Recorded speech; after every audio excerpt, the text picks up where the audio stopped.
जो गवर्नमेंट्स हैं अपोजिशन में होती हैं तो बड़े-बड़े दावे करती हैं, बड़े-बड़े वादे करती हैं। जब गवर्नमेंट में आते हैं बहुत स्टेप्स लिए जाते हैं और मीडिया में के नौजवानों के लिए ये हो गया और अभी भी हमारी गवर्नमेंट की जानिब से नौजवान प्रोग्राम चल रहा है। इससे पिछली गवर्नमेंट में भी था, हर दफ़ा होता है। क्या वजह है कि उसके असल जो फ़वाइद हैं वो नौजवानों को नहीं मिलते? देखिए, ये जो जनरेशन ज़ी और अल्फ़ा ने जब से टेक ओवर की है सोसाइटी, तो 2 चीज़ें हुई हैं। पहले हमें हमारी सोसाइटी को मज़हबी फ़िरकावारियत का सामना था। अब ये पीक पे सियासी फ़िरकावारियत में मुब्तला हो गए हैं। हर बंदा अपने नज़रिए को, अपने सियासी सोच को हतमी सोच समझता है और हुँ, वो एक दुनिया में thinking fast and slow book है। उसका जो ऑथर है, उसका क्लेम ये है कि 2 तरह की थॉट्स पैरेलल एग्ज़िस्ट करती हैं।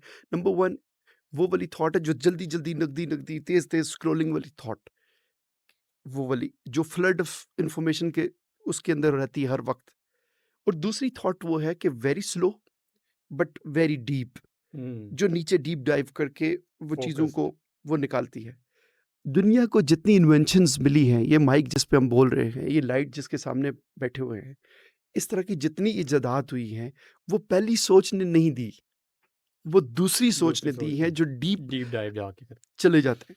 आप ये देखिए कि एमफ़िल में हम पहुँचते हैं, पीएचडी में पहुँचते हैं, वहाँ मौज़ूआत 500 या 1000 नहीं होते, वहाँ हुँ, सिर्फ़ एक मौज़ू होता है और एक मौज़ू की आप तह तक पहुँचते हैं, उसके सारे एस्पेक्ट्स नेगेटिव, पॉज़िटिव और उसकी सारी चीज़ें, मुर्ज़ी हालात, मुस्तक़बिल का तसव्वुर, माज़ी में होने वाली वाक़यात, ये सारी चीज़ें घस करके आप उसमें पीएचडी यानी ओज कमाल पे पहुँचते हैं, आप डॉक्टर कहलाते हैं। इसी तरह से जो हमारी जो नई नस्ल है, वो बेचारे इतने सरसरी हो गए हैं कि सियासी फ़िरकावारियत में उनको फॉरवर्ड थिंकर लीडर्स नहीं मिले। चूँकि लीडर की दुनिया में जो बेस्ट डेफ़िनेशन हुई है ना जी, leaders creates more leaders. Exactly. आप ये देखिए कि इस वक़्त कोई स्टडी सर्कल नहीं है। अनफॉर्चुनेट डायलेमा सोसाइटी के साथ एसोसिएटेड ये हो गया है कि लीडर्स पूरी कौम के टीचर्स थे। हुँ, सारी बड़ी 5 बड़ी सियासी जमातों के पास कोई थिंक टैंक नहीं है, कोई रिसर्च एंड एनालिसिस विंग नहीं है।